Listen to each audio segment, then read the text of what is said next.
Job. Chapter 33. But now, Job, hear my speaking, and give ear to all my words.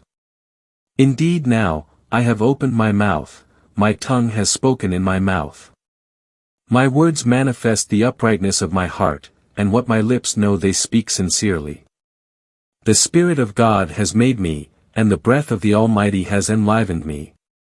If you can, respond to me, arrange your words before me, take your stand. Indeed, I am before God as you are, I too was cut out of clay. So no fear of me can terrify you, nor can my pressure be heavy upon you. You have surely spoken in my hearing, and I have heard the voice of your words, saying, I am clean and without transgression, I am pure, and there is no iniquity in me. See, he finds occasions for hostility against me, he considers me as his enemy. He puts my feet in stocks, he watches all my paths. However, in this you are not right, I will answer you, for God is greater than man. Why do you contend with him, saying that he does not answer for any of his affairs? For God speaks in one way, indeed in two ways, without any perceiving it. In a dream, a night vision, when deep sleep falls upon men in the slumberings upon their beds. Then he opens the ears of men and seals up their instruction. That he may turn man aside from his doing and hide pride from man. He keeps his soul from the pit, and his life from perishing by the sword. He is also chastened with pain upon his bed and with continual strife in his bones. So that his life abhors bread, and his soul, fancy food. His flesh is so consumed that it cannot be seen, and his bones that had not been seen stick out. And his soul draws near to the pit, and his life, to the destroyers. If there is with him an angel, an interpreter, one of 1,000, to declare to man what is right for him. Then he will be gracious to him and will say, redeem him from going down into the pit, I have found a ransom. His flesh will be fresher than in childhood, he will return to the days of his youth. He will pray to God, and he will accept him, so that he sees his face with joyous shouting, and God restores to man his righteousness. He will sing to men and say, I sinned and perverted what was right, but it was not paid back to me. He has redeemed my soul from perishing in the pit, and my life will see the light. Indeed, all these things God accomplishes for a man, twice, even 3 times. To bring his soul back from the pit, to enlighten him with the light of the living. Take heed, Job, hear me. Be silent, and I will speak. If you have anything to say, answer me, speak, for I desire to justify you. If not, you listen to me, be silent, and I will teach you wisdom. Job. Chapter 34. Then Elihu continued and said, Hear my words, you wise men, and you who know, give ear to me. For the ear tries words as the palate tastes food. Let us choose for ourselves what is right, let us know among ourselves what is good. For Job has said, I am righteous, and God has taken away my right. Should I lie against my right? My arrow wound is incurable, though I am without transgression. What man is like Job, who drinks up scoffing like water?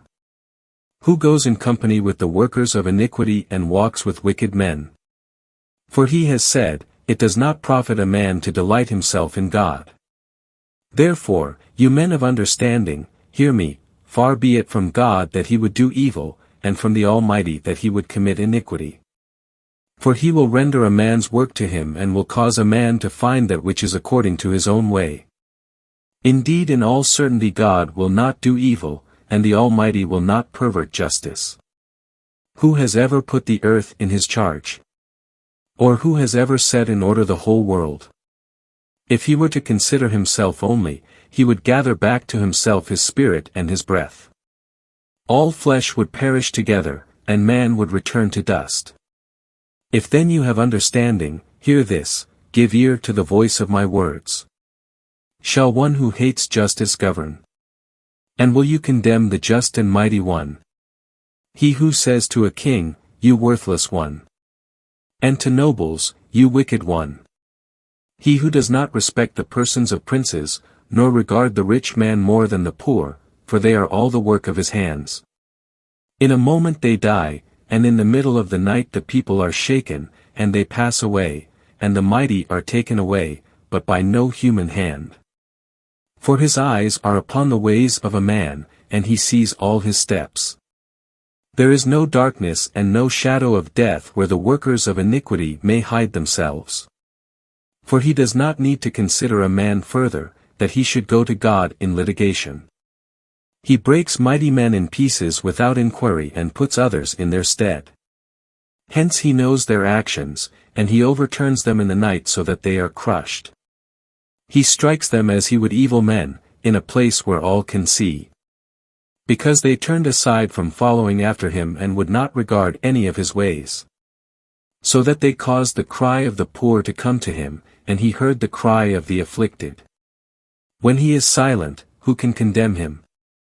When he hides his face, who can behold him? He does so toward a nation and toward a man alike. That no profane man would reign, that there would be no snares for the people. For has anyone ever said to God, I have borne chastisement, I will offend no more. What I do not see teach me, if I have committed iniquity, I will do it no more. Should he recompense to fit you, since you have rejected it? For you must choose, and not I.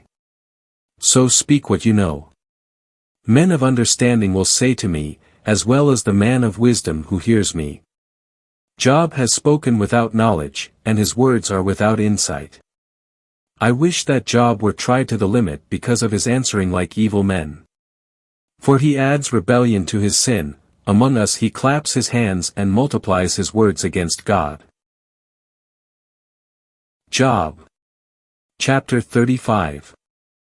Then Elihu continued and said, Do you consider this to be just? Do you say, my righteousness is more than God's?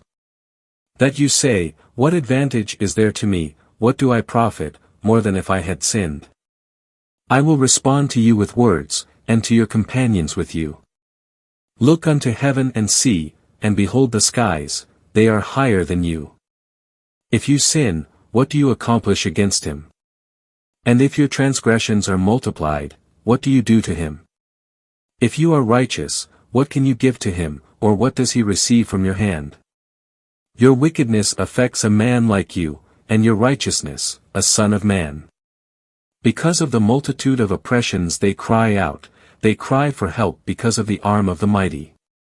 But no one says, Where is God my Maker, who gives songs in the night? Who teaches us more than the beasts of the earth and makes us wiser than the birds of heaven?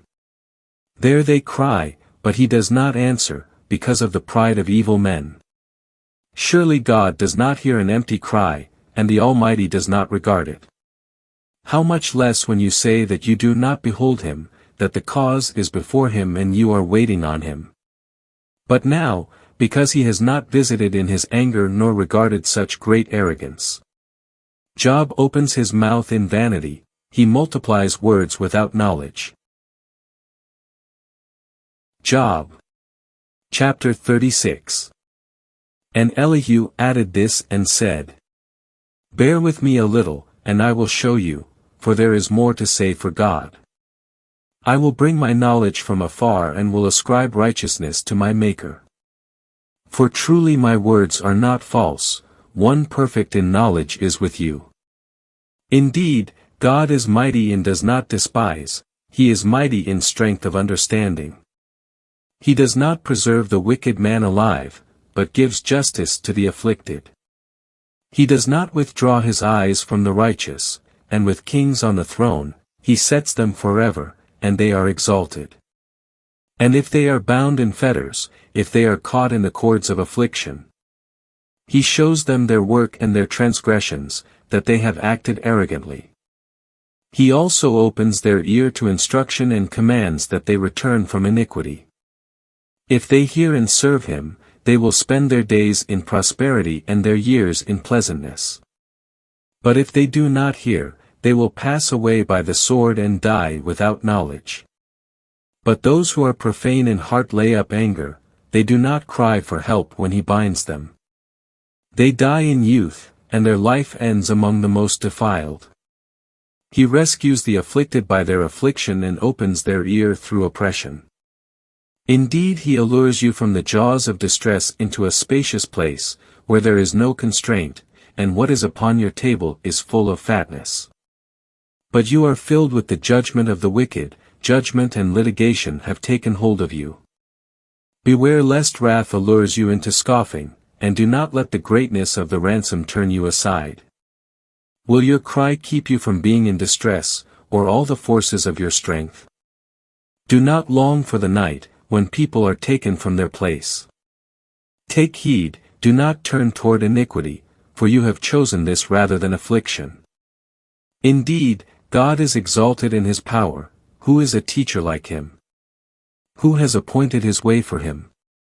And who says, you have done wrong? Remember to magnify his work, of which men sing. All mankind has gazed on it, man beholds it from afar. Indeed, God is great, and we do not know him, the number of his years we also cannot search out. For he draws up the drops of water which distill into rain from his mist, which the skies pour down and drop upon man abundantly. Can they indeed understand the spreading of the clouds, the thunderings of his pavilion? Indeed, he scatters his lightning around him and covers the roots of the sea. For by these he judges the peoples, he gives food in abundance. He fills his hands with lightning and commands it to strike the mark. Its noise tells of him, the cattle as well tell concerning him who is coming. Job. Chapter 37. At this, too, my heart trembles and leaps from its place. Hear attentively the noise of his voice and the sound that goes forth from his mouth. He sends it forth under the whole heaven, and his lightning unto the ends of the earth. After it a voice roars, he thunders with the voice of his majesty and does not withhold the lightning when his voice is heard. God thunders wondrously with his voice, he does great things that we cannot comprehend. For he says to the snow, fall on the earth, and to the rain shower in his mighty showers of rain. He seals the hand of every man, that all men may know his doing. Then the beast enters its lair and remains in its dens. Out of its chamber comes the whirlwind, and from scattering winds, cold. From the breath of God ice is yielded, and the expanse of waters is frozen. He also loads the thick clouds with moisture, he scatters his lightning clouds. And they turn about by his guidance, that they may accomplish all that he has commanded them upon the surface of the inhabited earth. Whether for scourge or for his land or for loving-kindness' sake, he causes it to happen. Give ear to this, Job, stand still and consider the wondrous acts of God. Do you know how God lays his charge upon them and causes his lightning clouds to shine?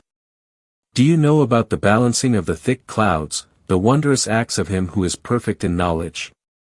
You whose garments heat up when, because of the south wind, the earth is still. Can you spread out the skies with him, the skies which are as hard as a molten mirror? Teach us what to say to him, we cannot arrange our words because of the darkness. Should it be said to him, I will speak? Or should a man say that he will be swallowed up? But now men do not look at the light, which is brilliant in the skies when the wind has passed and cleared them. Out of the north comes golden splendor, upon God is the awesomeness of majesty.